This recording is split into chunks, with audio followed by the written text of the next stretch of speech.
Now, the road is actually right back there by the fence. I hope you can see that with the light there on it. This section of road floods just about every time we get a lot of rain, and with the rain still coming down tonight, you can see that it is no different. This was the largest debate that all four of these candidates have taken part in so far during this campaign season. The debate was sponsored by the Chamber of Commerce, and so the focus was on business issues and the city's financial future. The county commission meeting rules stay the same. Anybody who disrupts the meeting or interrupts business can be escorted out by sheriff's deputies. Results for this election have been contested since they came out almost a month ago. One of the candidates filed an unsuccessful legal motion to try to stop tonight's meeting. Travelers should not try to go anywhere too merrily tonight. I'm actually on Liberty Street overpass above Interstate 40. Those taxi companies and a new ride alternative are counting on hundreds of people, like some of the people down here at Market Square, on using their services to get home safely. They're going to start by milling or grinding the asphalt off the driving surface. And that's the first step towards dismantling the bridge down to its arches. They've suppressed a lot of those flames down, and I'm actually standing here with DJ Corcoran of Knoxville Fire. DJ, what can you tell us at this time? The fire came in. It is still raining. It's actually picked up quite a bit. The wind has started blowing in the few minutes we've been out here, and I would be lying if I said I was not a little bit chilly. Good evening. Thanks for watching. I'm Hillary Lake. Sean is off tonight. It was a weekend for deals inside almost every store. Recapping your top stories this morning, an elite Navy SEAL from Tennessee is one of 38 people who died Saturday when a U.S. military helicopter was shot down in Afghanistan. The roads are clear because county workers have been out all day long spreading rock salt, while city crews have also been out in rock salt trucks, but they've also been using another weapon to fight the freeze that they've only had about a week. They're here, they're really just watching it burn because they say it's not doing any more damage and the structure is too unstable for them to enter. Meantime, members of the congregation say they're not going to let this fire break them. We're devastated, disappointed, but not without hope. Orange and red flames to some might look like the worst kind of destruction. But Pastor Leroy Franklin is relying on faith and the Christmas season to get his church through. This is the time of the year when we are renewed, that despite what else is going on in the world, we still look to see what God can do with us. And that's a good thing. 8 people were inside Mount Calvary Baptist Church in East Knoxville when the fire started Monday afternoon. Everybody got out safe, and that made it a good day. Church Administrator Hildreth Gillespie is one person who made it out. She watched the fire burn from her car after she discovered it.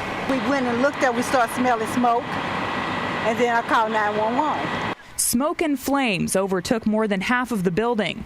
It serves some 420 Knoxville families. Sanctuary, nurseries, educational wings, all those, that's gone. The brick and mortar of Mount Calvary may be gone, but church members say not all is lost. As the pastor always told us, this is our meeting place. The church are the people that attend here. And perhaps a sign of this church's strength, the steeple with its cross high in the air still stands tall. It's devastating, but we'll get through it. Lord direct us this far, He'll direct us the rest of the way. Mount Calvary's church community now faces what Pastor Franklin calls a great test, rebuilding from disaster. Now you're looking at a live shot of the roof that is holding the church steeple up. Crews just started spraying water on it again about 30 seconds ago. They say that roof is made of heavy timber, wood the size of large logs, and they say if one of those logs burns through, that steeple will probably topple over. Now the church has not announced its plans for Sunday services yet. The man in charge of placing the flags every November 11th says he was surprised to learn it violates a federal rule that state cemeteries follow. This is where my father, Everett S. Phillips, is laid to rest, as well as my mother.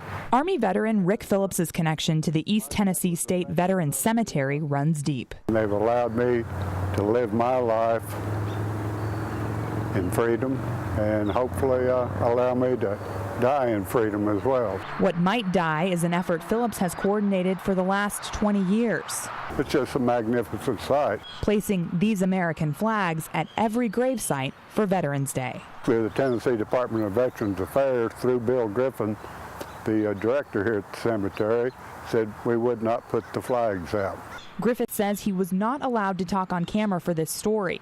Phillips says the VA has decided to enforce part of the federal floral arrangement rules posted in the cemetery. Small flags are only to be put up for Memorial Day. And we will be the only cemetery in the state of Tennessee that will be allowed to do that. Phillips took matters into his own hands. He appealed to the state VA and was granted a one-time waiver for the flags this year. It probably won't happen next year unless, the people of Tennessee lobby their legislatures. Phillips says he isn't sure why the state decided to enforce the rule after all this time, and the thought of no flags next year has some volunteers upset. A federal regulation that does not allow flags on grave sites in a veteran cemetery on Veterans Day is ridiculous. It's not dishonoring our veterans, but it's forgetting our veterans. Flags will honor local veterans this year, including Phillips's father, but they also might mark the end of an era. It's going to be a new start for me and my family. It's the American dream. My children and I have never had our own house, and I knew that I didn't quite make enough money to get a normal housing. Candy Zanker's new house in East Knoxville comes from Habitat for Humanity. I helped with painting.